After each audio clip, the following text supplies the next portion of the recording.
Buenas noches, doctores. Vamos a ver hoy el ultrasonido Doppler venoso de miembros superiores. Clase esencial.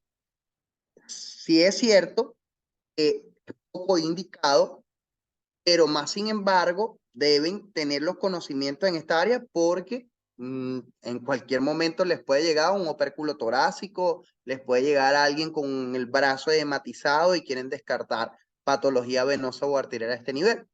El estudio Doppler del miembro superior es como la cenicienta en el Doppler periférico. O sea, no le paran mucho, pero realmente hay que tener los conocimientos necesarios para enfrentarnos a una situación en esta categoría, sobre todo aquellos que están en un ejercicio continuo de la ecografía o que residen en alguna emergencia.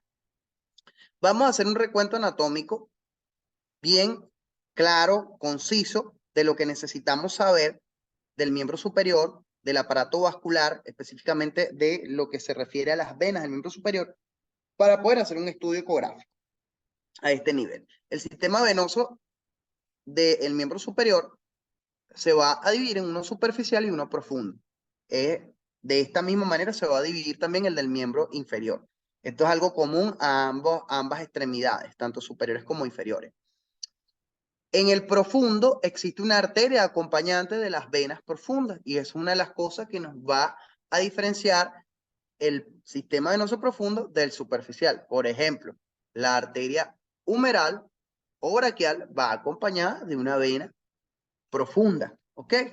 Entonces eso nos permite hacer como que diferenciar estos sistemas, mientras que la vena cefálica no va acompañada de ninguna arteria, por ponerle un ejemplo, o la basílica, que son venas del sistema superficial, como vamos a ver más adelante, para ejemplificar un poco lo que les estoy explicando.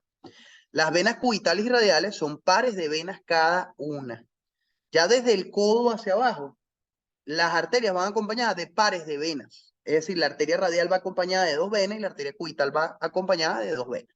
No hay mayores problemas para ubicar la arteria radial y cubital, porque de hecho lo hacemos desde el primer año de medicina cuando nos mandan a medir el pulso radial o cubital.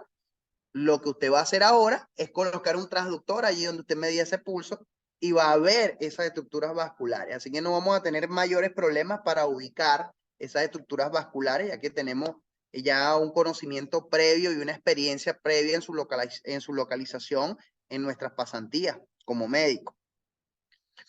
Al pasar por debajo del músculo redondo mayor, se van a unir las braquiales, eso es a este nivel, fíjense, se unen las braquiales y forman, perdón, al pasar las debajo del redondo mayor, eso es más arriba, eso es a nivel, el redondo mayor, recuerden que va desde la escápula hasta el húmero, entonces cuando pasa por debajo del redondo mayor, las venas, en este caso las venas braquiales, que serían estas que están acá, esas venas se unen y luego van a ir a formar la axilar.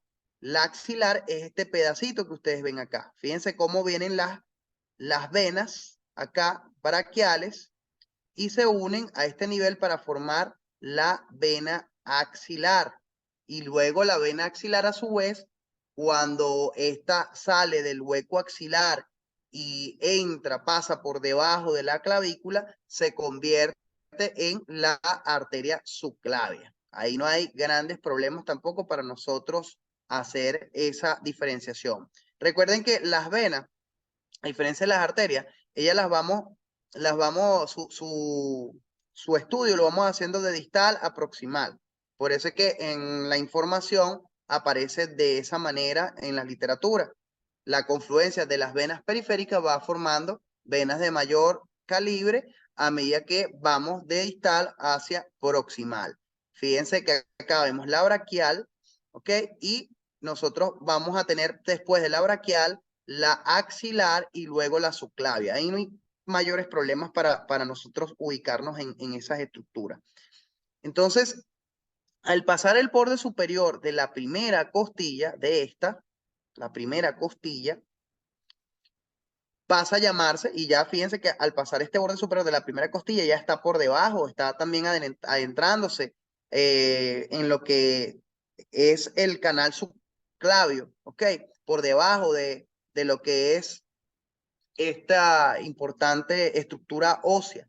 Entonces, nosotros cuando estamos a este nivel ya podemos clasificar esta vena como la vena subclavia. Esta última se une a la yugular, ya a nivel, casi a nivel de la base del cuello, se une a la yugular interna y confluyen en el tronco brachiocefálico. Ese tronco brachiocefálico no lo vamos a ver por ecografía generalmente, ¿ok? Pero entonces tengamos en cuenta estas características. Entonces, dos venas radiales, dos venas cubitales van a confluir ya más hacia lo que es la región más proximal del antebrazo, a nivel del codo, para formar lo que es las venas braquiales. Las venas braquiales van a confluir ya a nivel de esa zona en la que pasan por debajo, ¿ok? Pasan por debajo del redondo mayor, más o menos a este nivel, van a confluir y van a formar la vena axilar. La vena axilar, luego de pasar por encima de la primera costilla, por debajo de la clavícula, se convierte en vena subclavia. Esta al final confluye a nivel de la base del cuello con la yugular interna y van a drenar allí su contenido en el tronco brachiocefálico.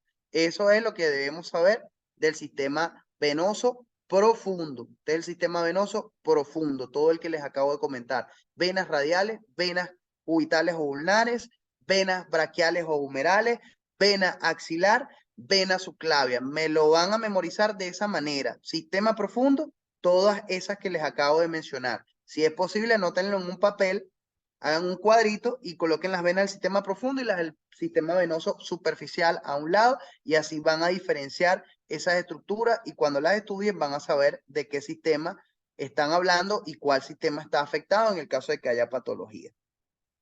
En estos dibujos que vemos acá abajo, fíjense que observamos lo que son las venas braquiales. Recuerden que son pares de venas que acompañan a las arterias. Entonces, en este caso, estas venas braquiales son las del sistema venoso profundo. Cuando nosotros comprimimos con el transductor a este nivel, nosotros vamos a ver que ellas colapsan perfectamente y se mantiene solamente la estructura vascular central, que es la arteria braquial o humeral. ¿Ok? Fíjense que es mucho más grande la vena basílica, que es del sistema superficial, que vamos a abordar en la siguiente lámina. Y esta no está acompañada de una arteria, ni acompaña tampoco a la arteria braquial, ya que las dos venas satélites de la arteria braquial son las venas braquiales del sistema venoso profundo. Acá vemos también la braquial, ¿ok? Lo que es las venas braquiales y la arteria braquial a este nivel. Entonces, fíjense que la basílica está hacia un lado en una ubicación más superficial y no está acompañada de ninguna arteria, no es satélite de ninguna arteria. Eso nos permite saber que esta vena es del sistema superficial y esta es del sistema profundo. Y eso es importante que lo tengamos a consideración. Entonces, cierro esta lámina recordándole sistema venoso profundo, venas ulnares, venas radiales. Ellas confluyen y forman las venas braquiales. Las venas braquiales van a confluir para formar la vena axilar. La vena axilar se va a continuar con la vena subclavia. Este es el sistema venoso profundo del miembro superior. Y es así como debemos aprenderlo, tenerlo en consideración. Vamos ahora con el sistema venoso superficial. En el sistema venoso superficial, las principales venas son la basílica, que es medial, y la cefálica, que es lateral. Fíjense que en esta imagen de anatomía observamos la basílica, que va a confluir a este nivel, y la vena cefálica, que va a confluir a este nivel, y la vena basílica, que está medial. Entonces, lateral, la vena cefálica, medial, la vena basílica. ¿Ok? Son las dos venas que nosotros estudiamos el sistema venoso superficial. Más nada, esas son las venas que nos interesa revisar, que nos interesa rastrear, que nos interesa barrer en el estudio ecográfico. Son venas que son subcutáneas. Es decir, fíjense que estas venas que nosotros vemos acá están ya en un plano profundo, mientras que la vena basílica en esta imagen, obsérvese que está en un plano superficial y subcutáneo. Estas venas son fáciles de estudiar porque tienen un fácil acceso, ya que son muy superficiales, ¿ok? Lo que debemos recordar es que la cefálica es lateral y la basílica es medial. Para nosotros tener una, tener una base anatómica para poder ubicarlas, ¿ok? A nivel del codo se van a conectar, ¿ok? Se van a conectar mediante la vena mediana, ¿ok? Fíjense que acá vemos cómo viene la vena cefálica y mediante esta vena mediana se comunica con la vena basílica a nivel del codo. Esta es la famosa vena mediana que nos agarran siempre cuando nos van a sacar una muestra sanguínea. Por ejemplo, ya que es de fácil acceso, es subcutánea generalmente y es bastante visible en algunos casos cuando hay esas venas bastante brotadas, es visible de forma muy sencilla y por eso nos permite tomar las muestras a ese nivel. ¿Ok? La cefálica, sin embargo, recorre lateralmente al brazo, pasando lateral al borde del deltoide. Ella se viene por acá. Ella viene por todo lo que es el borde lateral del deltoides para confluir luego a nivel de la vena subclavia. Fíjense que ella se mete después de que ya la vena axilar pasa por encima de la primera costilla y está ya por debajo de lo que es esta estructura ósea a este nivel y eso nos da la orientación anatómica para decir que está confluyendo a nivel de la subclavia, ¿ok?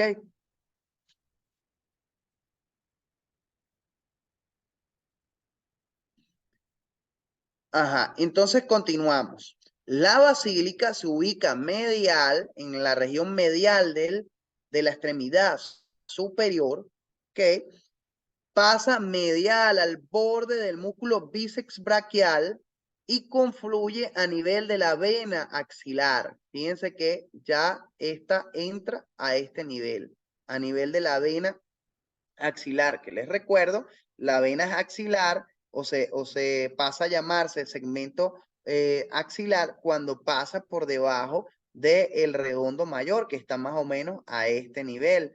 ¿Ok? Entonces nosotros debemos recordar todas esas cosas. ¿Ok? Recuerden que tenemos que ubicarnos anatómicamente para poder estudiar bien esta estructura. Entonces, ¿qué me van a memorizar? Sistema venoso profundo, venas cubitales y ulnares, venas braquiales, vena axilar, la cual pasa a llamarse axilar después de que se unen las braquiales y estas pasan por debajo, o después de confluir, pasan por debajo del redondo mayor. La vena axilar se continúa con la subclavia, se llama subclavia cuando pasa por el borde de la primera costilla, ¿ok? Y por debajo de la clavícula y luego esta vena subclavia va a confluir junto a la yugular interna en el tronco brachiocefálico, más o menos a nivel de la base del cuello, en la entrada del tórax, pues en lo que es el orificio superior de la caja torácica, ¿ok? Entonces, estas son caracterizaciones básicas de anatomía que debemos memorizar. Sistema venoso superficial. Bueno, la basílica y la cefálica son las que vamos a estudiar. Sabemos que se comunican a nivel del codo a través de la vena mediana y que esta basílica y la cefálica se van a diferenciar en que la cefálica va generalmente lateral por el borde lateral del deltoides, es decir, es más hacia lo que es el extremo radial del brazo, mientras que la mediana es más medial, como su nombre lo dice, es va a ir por el borde medial de la extremidad superior, de hecho pasa medial o al borde del músculo bíceps braquial, ¿ok?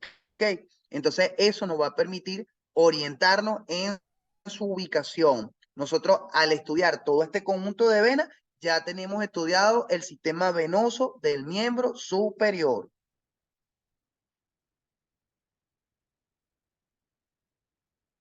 Y bueno, acá otras imágenes. Fíjense que en esta imagen del néter nos muestra más ya de forma específica el sistema venoso superficial y sus venas, tanto cefálica como basílica, ¿ok? Vena cefálica, vena basílica, ambas conectadas a nivel del codo por esta vena que la conocemos como vena mediana del codo. Fíjense que la basílica se extiende, de hecho, hasta el antebrazo y la vena cefálica también lo hace, pero por el borde o el extremo radial del antebrazo, la región antebraquial.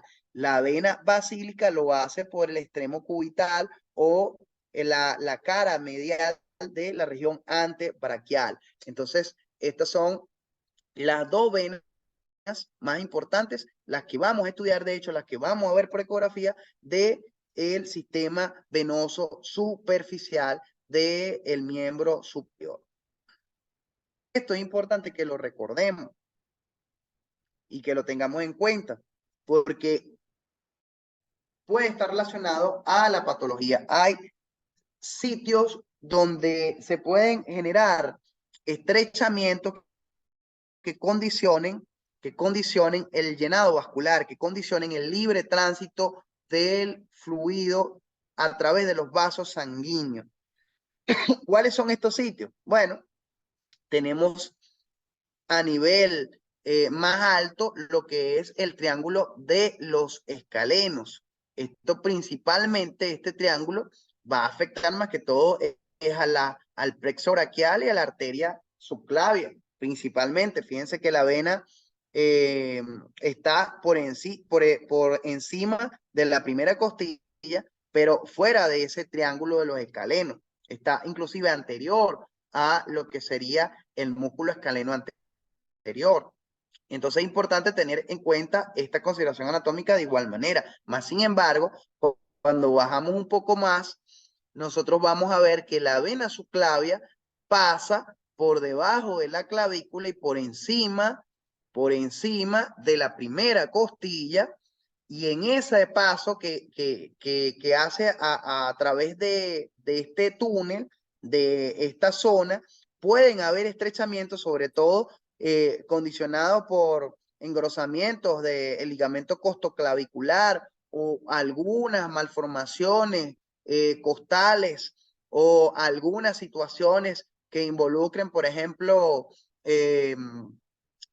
algún tipo de alteración de la morfología ósea del hueso clavicular, pueden condicionar que haya a este nivel una obliteración parcial importante de este canal, condicionando que la vena se bloquee a este nivel, haya una fuerte oposición al flujo sanguíneo a este nivel, y eso va a condicionar la venosa de bastante trascendencia, condicionado por un estrechamiento de este canal. Entonces, por eso es importante conocer este otro sitio o punto álgido y generador de patología del sistema venoso. Estos son tres sitios donde puede ocurrir patología del sistema vascular de los miembros superiores.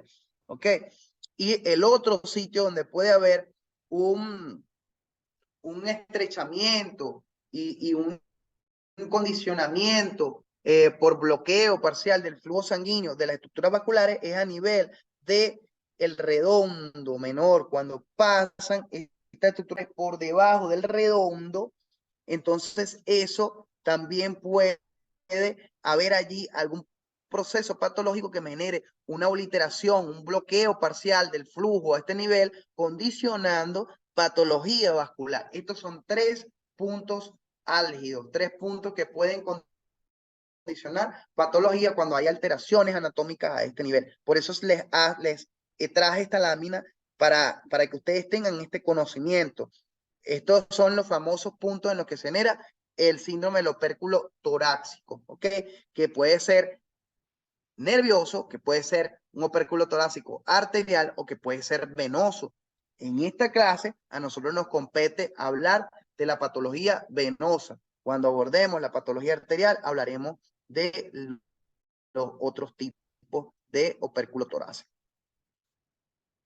¿Cómo vamos a realizar el estudio Doppler de la extremidad superior? Vamos a colocar al paciente en decúbito supino, es decir, boca arriba, en una camilla que permita apoyar adecuadamente el brazo, como ven en la imagen, ya que si el paciente no tiene musculatura del brazo bien relajada, puede esto a su vez generar una compresión de las estructuras venosas que, como ustedes ya sabrán, son muy fáciles de comprimir, se colapsan con mucha facilidad y esto puede dificultar el estudio.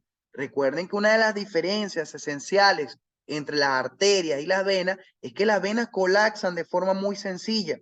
Usted con una mínima presión que haga con el transductor en una estructura venosa sana, va a colapsar por completo. Sin embargo, las arterias no tienen esta misma característica. Las arterias se diferencian de las venas por esto, precisamente, porque cuando usted aplica esa misma presión con la que colapsa una vena sobre una estructura arterial, usted no va a poder colapsar esa arteria. Ella se mantiene redondita, más bien se marca mejor. Entonces, esa es una diferencia importante desde el punto de vista ecográfico y práctico de diferenciar venas de arterias cuando la vemos en modo B, porque cuando la vemos en modo color tenemos otras formas de diferenciar estas estructuras, ¿ok?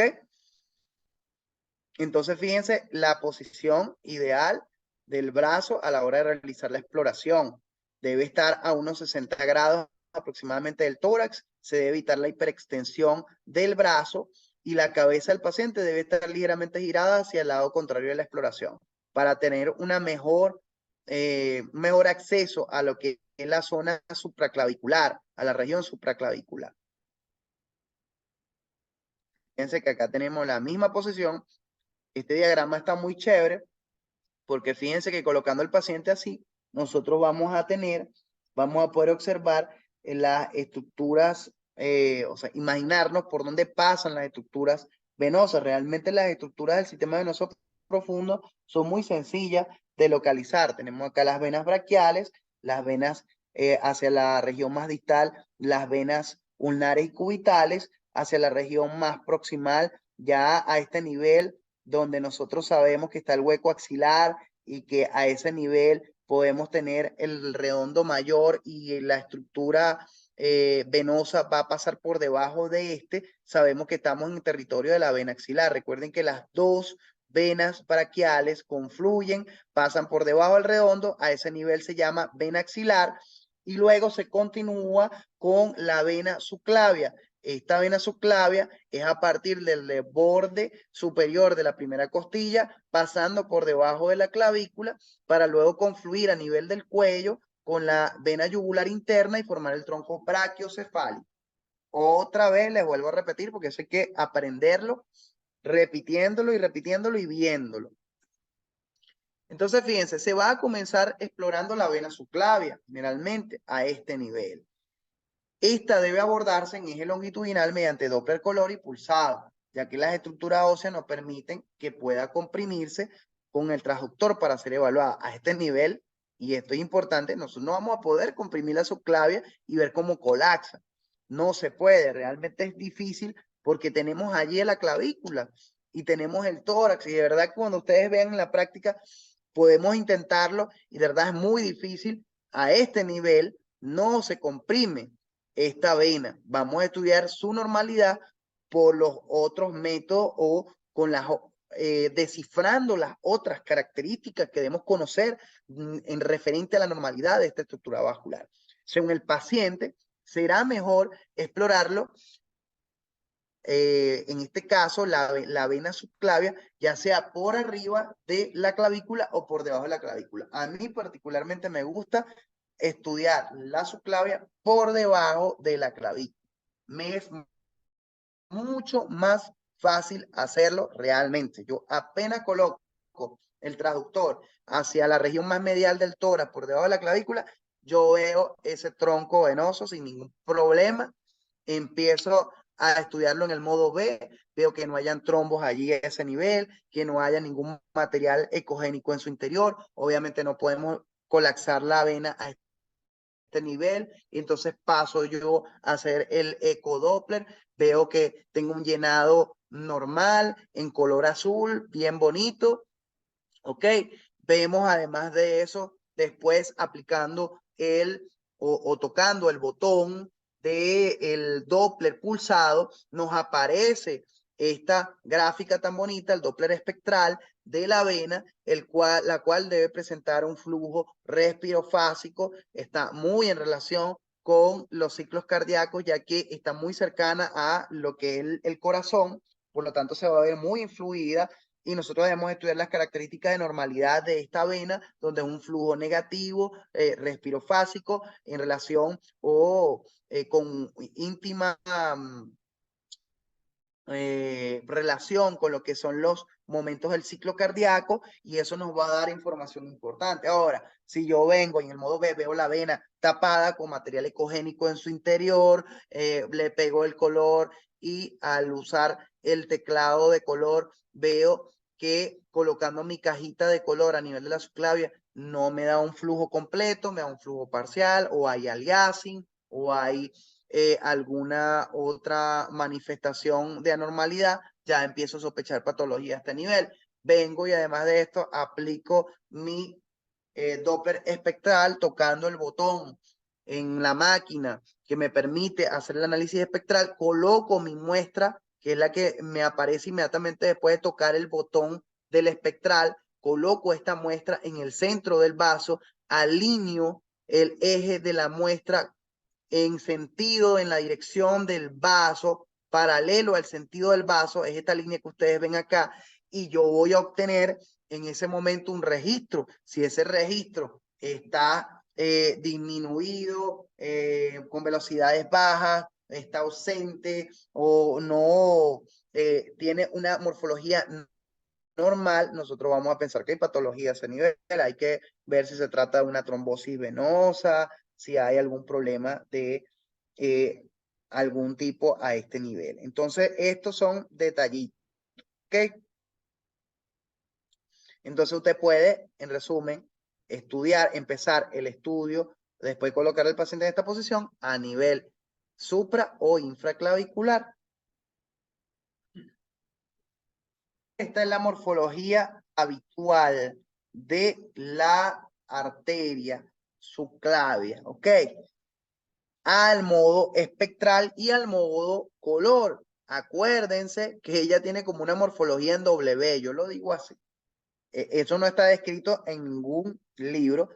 Yo particularmente siempre trato de hacer mnemotecnia, y es una manera de recordar que el flujo de la subclavia tiende a ser un flujo en W porque está influido por las distintas fases del ciclo cardíaco.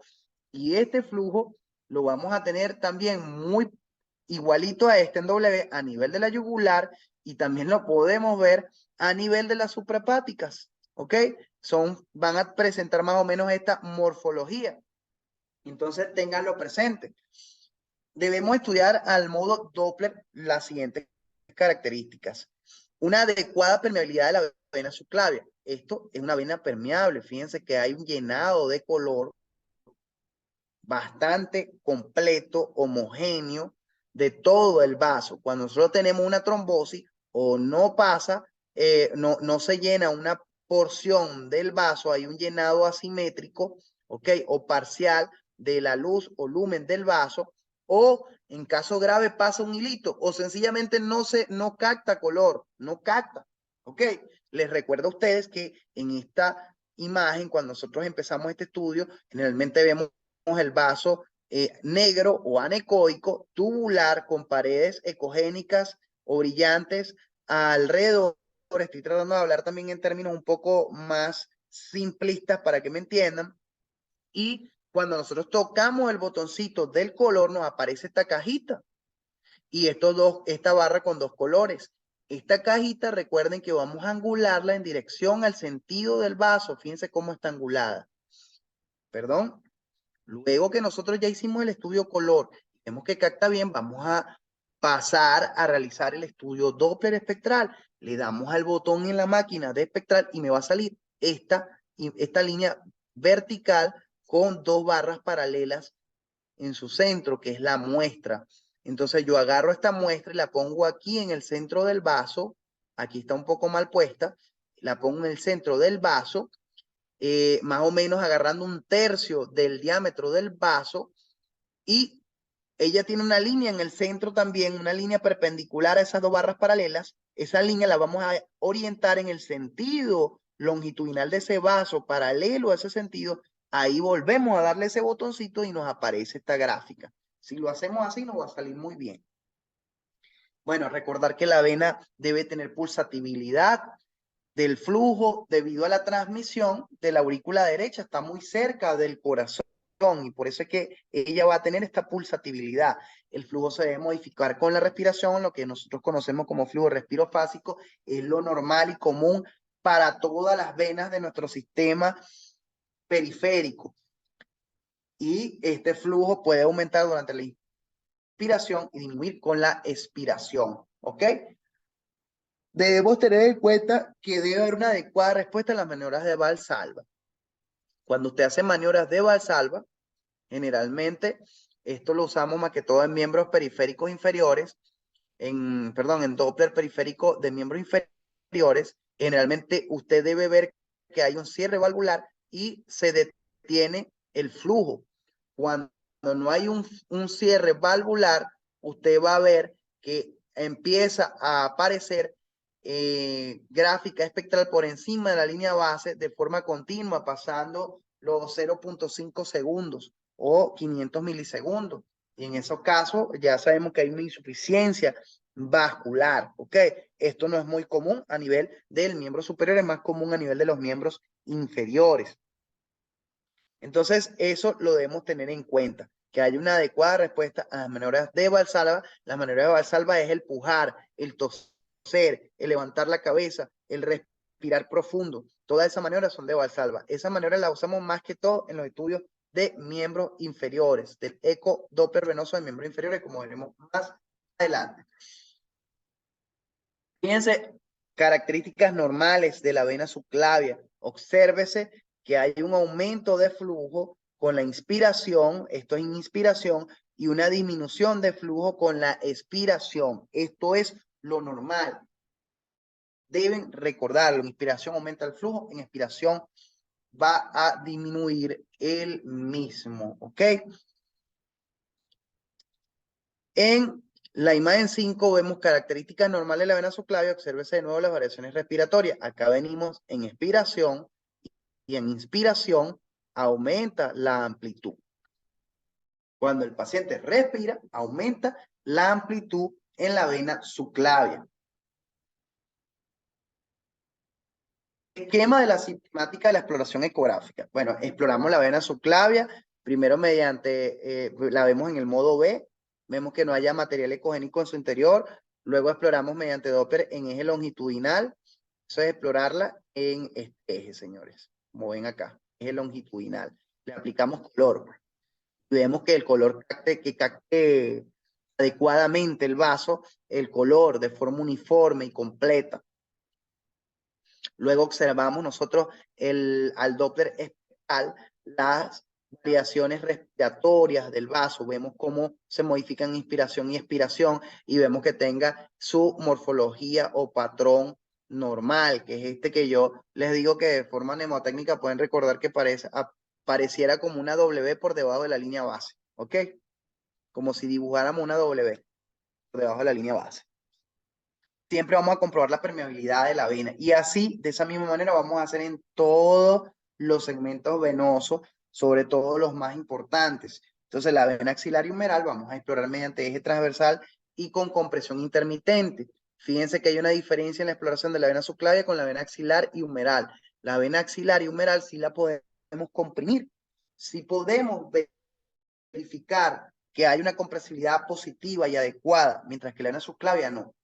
Si tenemos un trombo en la vena subclavia, nosotros vamos a ver en el modo B ese trombo ecogénico o hipoecoico dentro del vaso en su lumen. Cuando aplicamos color no nos va a captar color o va a haber una captación asimétrica, una captación filiforme, una captación inadecuada con aliasing de color. Cuando hagamos el espectral vamos a ver que esa onda espectral no va a tener esa morfología normal no va a tener tampoco esa variabilidad respiratoria, todo eso nos va a indicar en la subclavia que hay un trombo. Ahora, en la vena subclavia humeral y de allí para abajo, la cosa se nos facilita, porque nosotros buscamos en modo ve la vena, las venas, y vamos a ir comprimiendo cada 1 o 2 centímetros, mientras podamos ver las venas, vamos a ir comprimiendo de allí hacia abajo y vamos a verificar que su compresibilidad esté adecuada.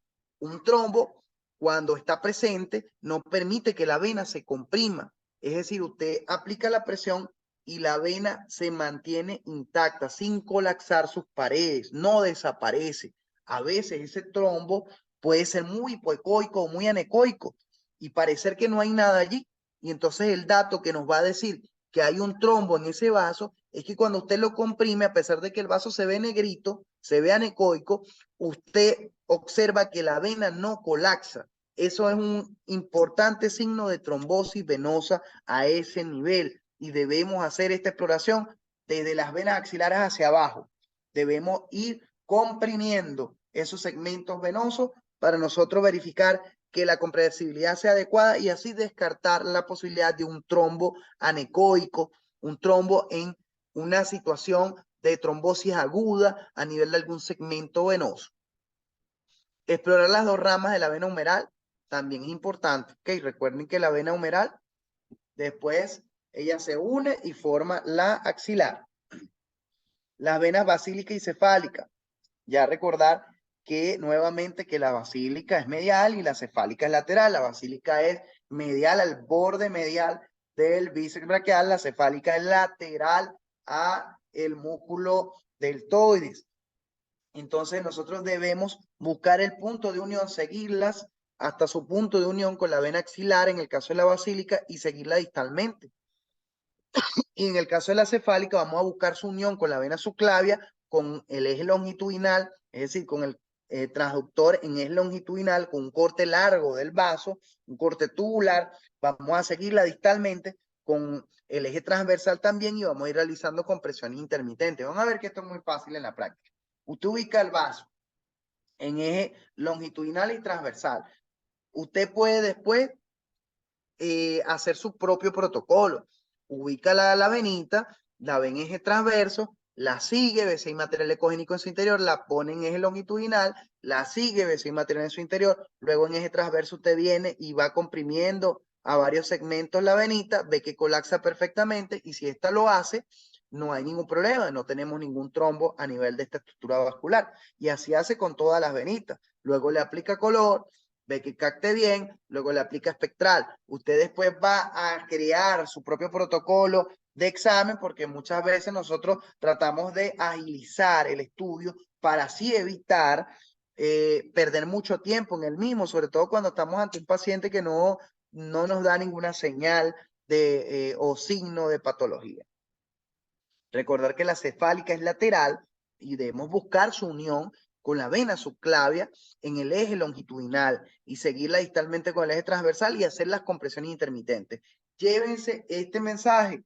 Siempre las venas debemos comprimirlas en el eje transverso a distintos niveles para verificar que la compresibilidad sea la adecuada, colapse por completo la vena y así descartar un trombo venoso. Esa es la manera, una de las maneras más importantes de localizar trombos en situación de patología trombótica aguda. Recuerden que la patología trombótica crónica ya nos da un material quizás más ecogénico dentro del lumen, pero a veces la patología trombótica aguda, el vaso se ve anecoico, ahí no pareciera haber nada, pero sí lo hay.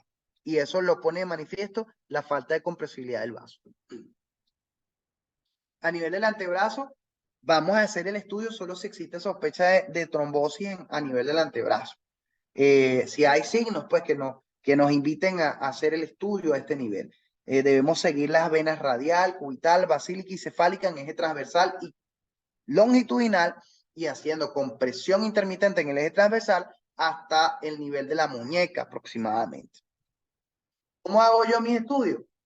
Yo lo que hago es ubico la vena en el eje transverso, luego hago un corte longitudinal moviendo el transductor 90 grados, sigo esa vena hasta donde pueda verla en el corte longitudinal buscando alguna imagen ecogénica o imagen en su interior.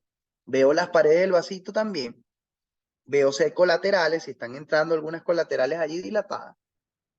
Después de eso vuelvo otra vez al origen de la vena, pero en eje transversal y voy comprimiendo cada 1 o 2 centímetros.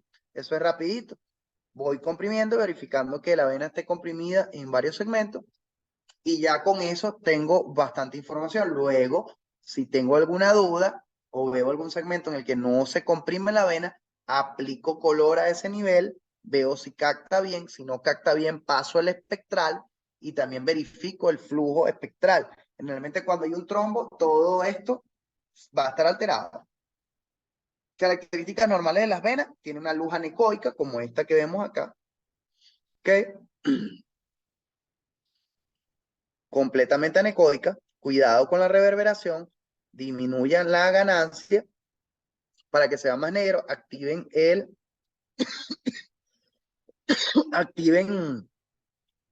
la armónica tisular para ver esto más negrito también y así borramos esto.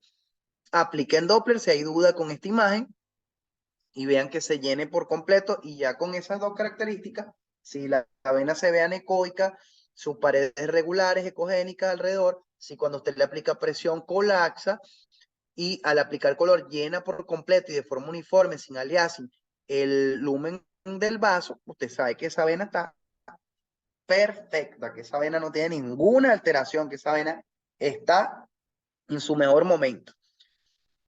Fíjense que la pared de la vena debe ser fina, podemos tener también hallazgo, como hallazgo patológico, una pared engrosada, debemos saber que ellas comprimen completo, doctores. No es que hago la compresión y me llega a la mitad, no, ellas desaparecen por completo cuando usted aplica compresión. Ojo con eso. Ojo también con el caso siguiente. Le llega un paciente, ven la vena anecoica, no comprime, sospechamos un trombo agudo. Ojo con estarle dando con mucha fuerza al transductor. Si usted ve que con la fuerza con la que debería comprimir, que no es mucha tampoco, generalmente usted hasta con el peso del traductor la vena comprime. Te aplica un poquito de fuerza al peso del traductor y eso comprime de forma muy sencilla, lo vamos a ver en la práctica. Si usted ve que no le comprime y hay material en su interior o sospechamos un trombo agudo, porque el vaso está anecoico, no vaya a estarle dando tan duro a ese vaso porque puede liberar el trombo. Entonces podemos generar otro problema, sobre todo si el sistema venoso es profundo. Esto no es común en los miembros superiores, es más común en los miembros inferiores, pero vayan teniendo este tic de ya presente. Vayan memorizándolo porque es importante. Debe haber un flujo espontáneo con el Doppler color. Fíjense cómo se marca aquí el flujo espontáneo. Entonces, en este caso, vemos una imagen ecográfica de una vena superficial. Fíjense que está en el plano celular subcutáneo, ya esto sería plano profundo. Tiene la luz anecoica, paredes finas y compresibilidad completa. En esta imagen no hay compresión. Fíjense que cuando comprimo, desaparece. ¿Ok? Desapareció. Eso es lo normal. Eso es lo normal. ¿Ok?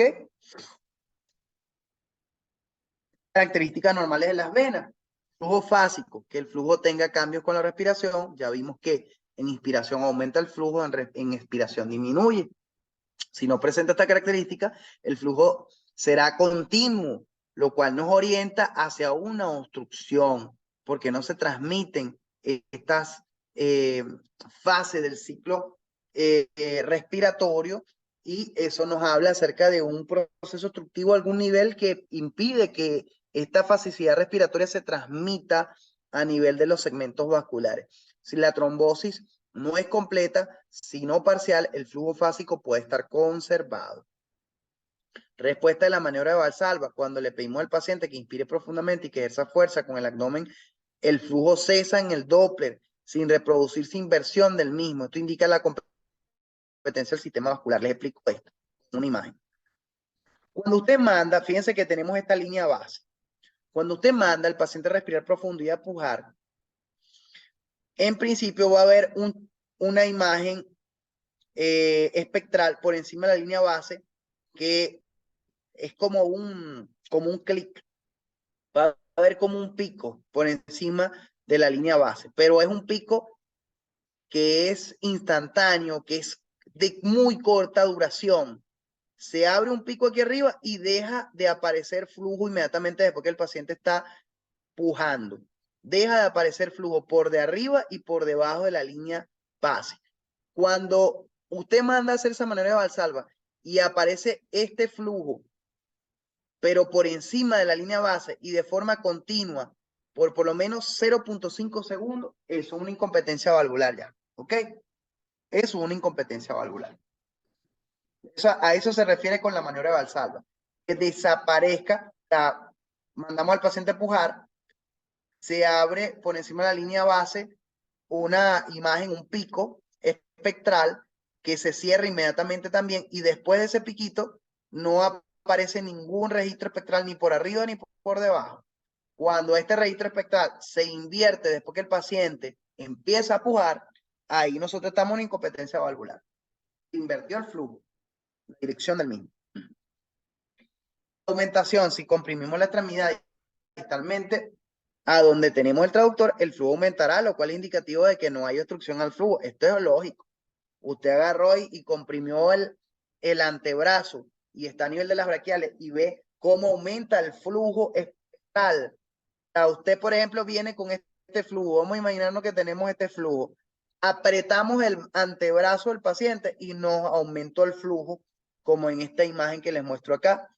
Eso significa que no hay ninguna obstrucción distal al flujo, que no hay ningún proceso trombótico completo a nivel distal a esa zona que estamos estudiando, porque se transmitió correctamente la columna de sangre a lo que es el Doppler espectral en el nivel donde estamos haciendo el estudio.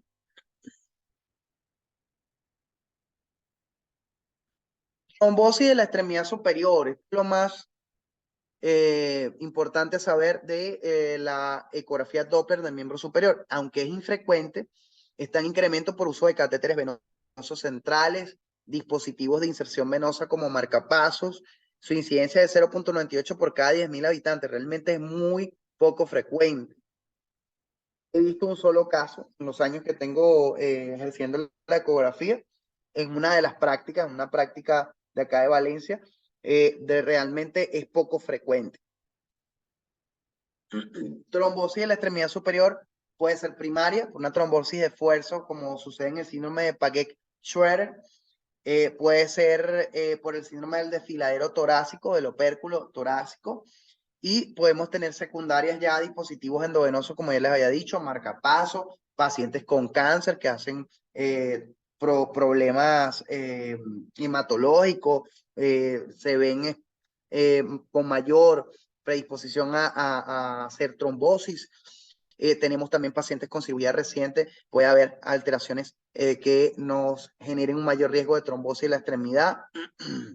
Estados hiperestrogénicos, traumatismos locales, inmovilizaciones muy duraderas, que son permanentes, que tienen una larga data, trastornos de la coagulación, desde luego van a ser causas secundarias de la trombosis de la extremidad superior, y eso nosotros lo vamos a saber interrogando al paciente, viendo sus antecedentes, viendo el contexto clínico.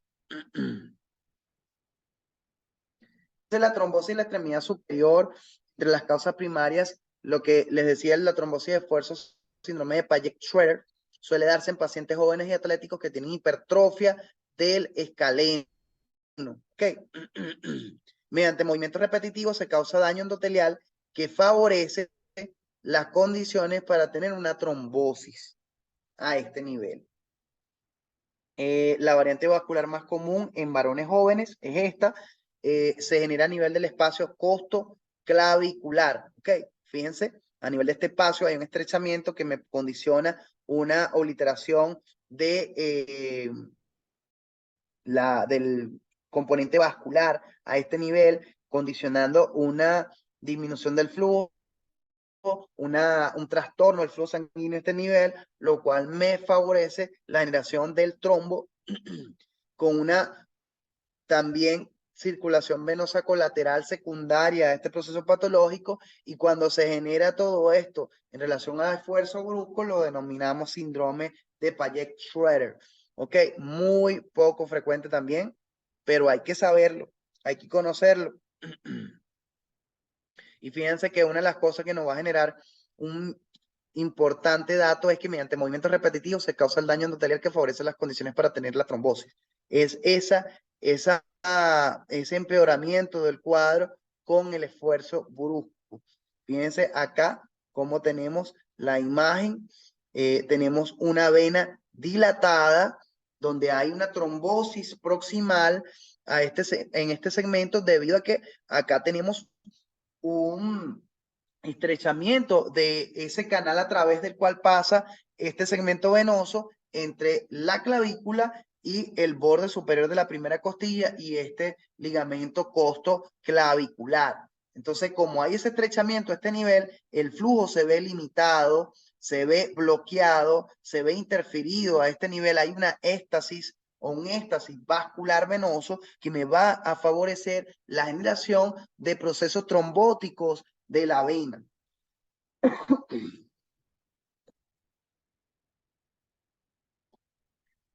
Causas primarias, seguimos ahora con el síndrome del desfiladero torácico por anomalías anatómicas como las costillas cervicales, es lo más frecuente.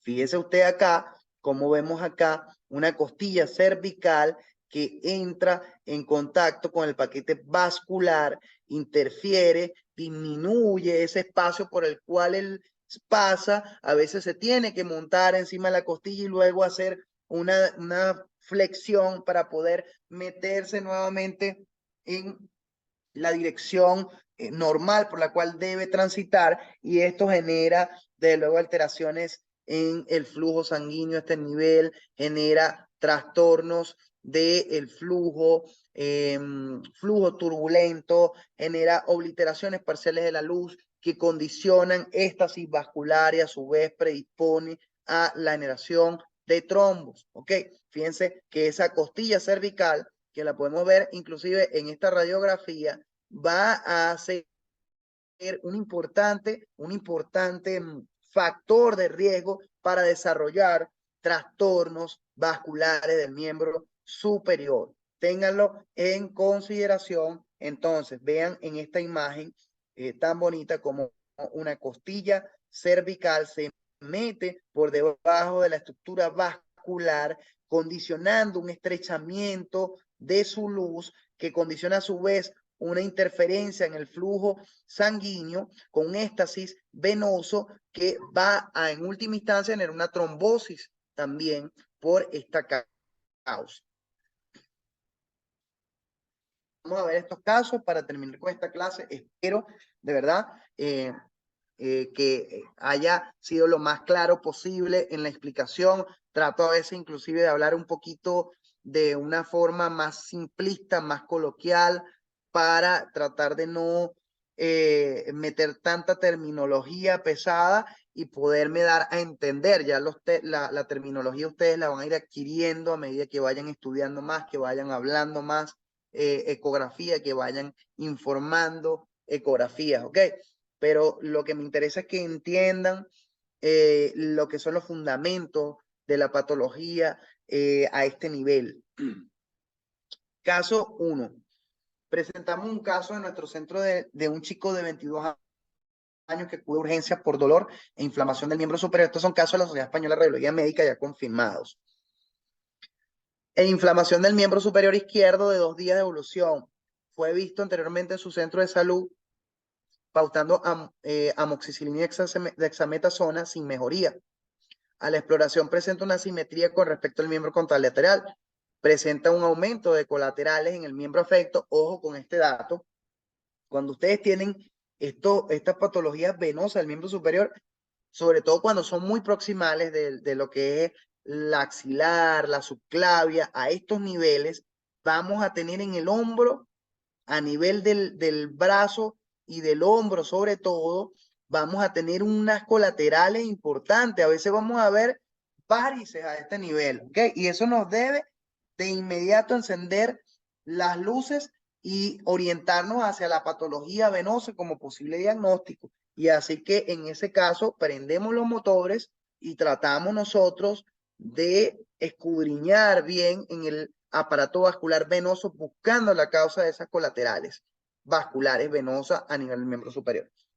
Entonces, en este caso, este paciente la tenía más marcada de paso a nivel pectoral, lo que nos da una información importante de que esta patología debería estar en niveles muy proximales del sistema venoso profundo del miembro superior. Los pulsos, sin embargo, en este paciente estaban conservados, los pulsos arteriales. ¿Ok? Claro, una patología venosa me va a generar una afección del miembro superior, pero no me debería desaparecer o atenuar los pulsos arteriales en la extremidad. Lo que sí puede generar quizás dificultad para localizar estos pulsos, el aumento de volumen por el edema que pudiera haber en el miembro. En la analítica destaca el dímero D en 1188, aumentado, ¿cierto? Lo cual es un importante marcador de trombosis también. Como antecedente del paciente debe o cabe destacar que estaba trabajando como recolector de aceitunas en el campo. Se le realiza una ecografía con sonda lineal de alta frecuencia usando el modo B y el Doppler color. Este dato es importante. Recolector de aceitunas tiene que realizar levantamiento, trabajo por encima del hombro, subir, trabajar con los hombros, con los brazos, haciendo extensión del hombro para poder realizar el trabajo. O sea que hay un esfuerzo. Vean cómo se van juntando todos los datos con el interrogatorio.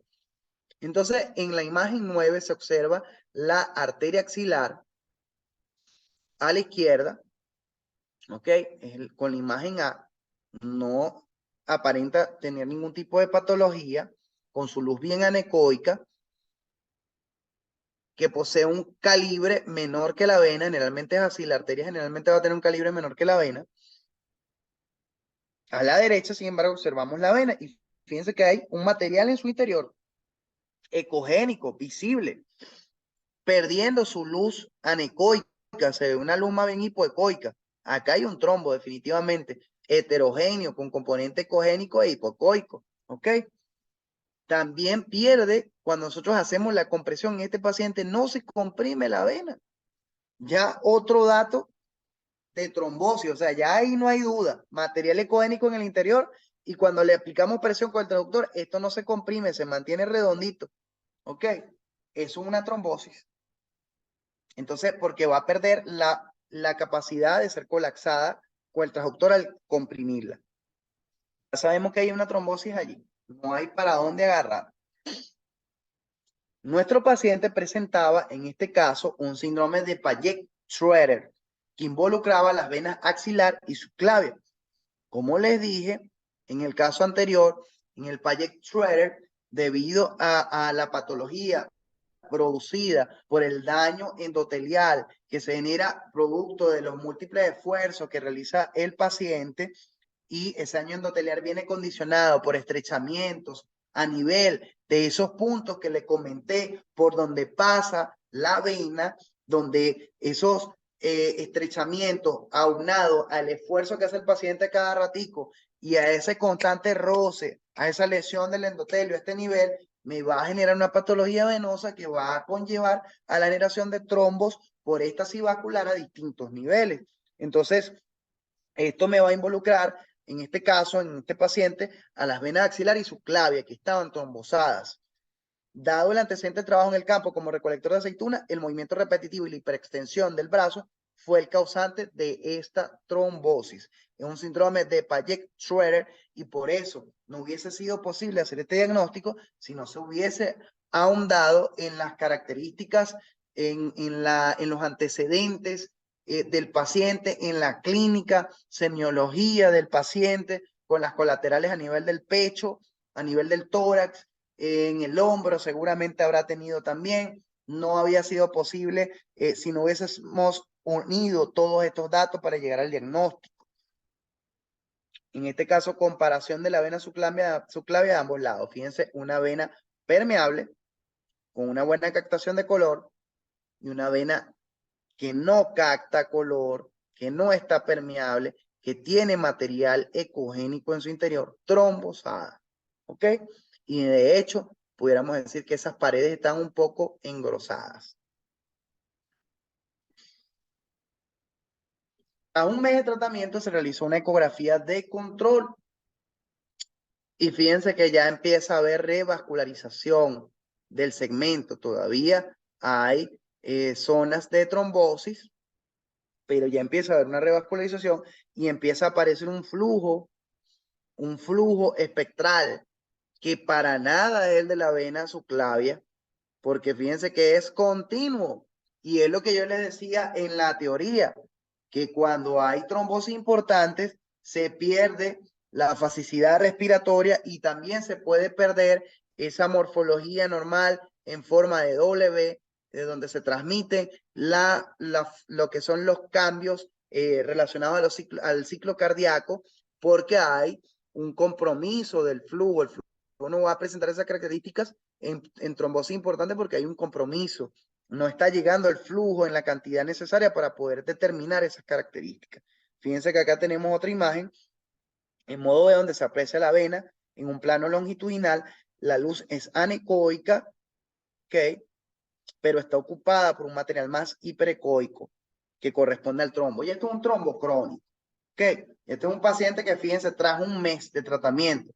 Esto es subagudo a crónico, porque los trombos crónicos generalmente lo vemos ecogénicos y puede haber inclusive un engrosamiento importante de las paredes y generalmente la evolución del paciente es más alta en el tiempo, mientras que los trombos agudos son como esta imagen de acá, anecoicos. Lo que nos acusa los trombos agudos es que no hay flujo Doppler color, cuando aplicamos el color, no hay compresibilidad del vaso y cuando aplicamos el Doppler espectral, no hay gráfica espectral, a pesar de que vemos el vaso negrito. Si nosotros vemos esas características, un vaso negrito, pero que no se comprime, que no presenta flujo con el color y que no me genera espectral o no me genera gráfica espectral con el Doppler, en este modo, nosotros pensamos en una trombosis aguda. En donde sea que estemos, en la pierna, en el brazo, en donde usted está haciendo un ecodoppler venoso. Esta fue la clase de hoy. Espero de verdad haberles sido útil, haberles explicado de la forma más clara posible estos trastornos tan importantes que podemos nosotros descubrir y diagnosticar a través de la ecografía en el miembro superior. Quedo atento a las dudas a través del grupo. Espero tengan una feliz noche.